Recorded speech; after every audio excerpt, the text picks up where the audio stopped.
Chapter 23. And in the 7th year Jehoiada strengthened himself, and took the captains of hundreds, Azariah the son of Jeroham, and Ishmael the son of Jehohanan, and Azariah the son of Obed, and Maaseiah the son of Adiah, and Elishaphat the son of Zichri, into covenant with him. And they went about in Judah, and gathered the Levites out of all the cities of Judah, and the chief of the fathers of Israel, and they came to Jerusalem. And all the congregation made a covenant with the king in the house of God. And he said unto them, Behold, the king's son shall reign, as the Lord hath said of the sons of David. This is the thing that ye shall do. A third part of you entering on the Sabbath, of the priests and of the Levites, shall be porters of the doors, and a third part shall be at the king's house, and a third part at the gate of the foundation. And all the people shall be in the courts of the house of the Lord. But let none come into the house of the Lord, save the priests and they that minister of the Levites. They shall go in, for they are holy. But all the people shall keep the watch of the Lord. And the Levites shall compass the king round about, every man with his weapons in his hand. And whosoever else cometh into the house, he shall be put to death. But be ye with the king, when he cometh in, and when he goeth out. So the Levites and all Judah did according to all things that Jehoiada the priest had commanded, and took every man his men that were to come in on the Sabbath, with them that were to go out on the Sabbath. For Jehoiada the priest dismissed not the courses. Moreover, Jehoiada the priest delivered to the captains of hundreds spears and bucklers and shields that had been King David's, which were in the house of God. And he set all the people, every man having his weapon in his hand, from the right side of the temple to the left side of the temple, along by the altar and the temple, by the king, round about.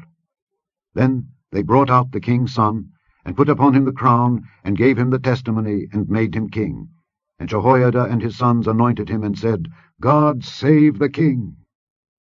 Now when Athaliah heard the noise of the people running and praising the king, she came to the people into the house of the Lord, and she looked, and behold, the king stood at his pillar at the entering in, and the princes and the trumpets by the king. And all the people of the land rejoiced, and sounded with trumpets, also the singers with instruments of music, and such as taught to sing praise.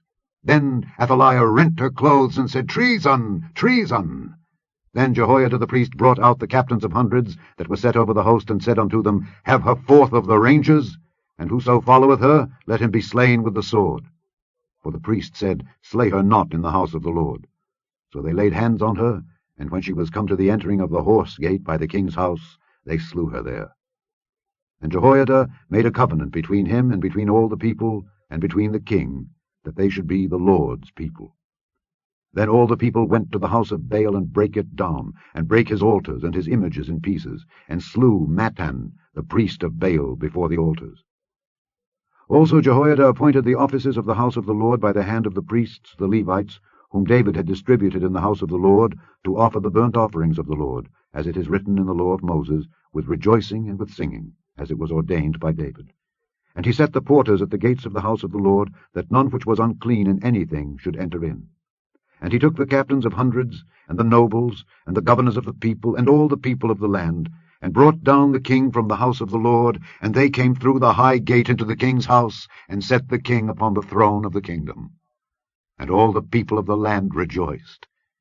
And the city was quiet, after that they had slain Athaliah with the sword.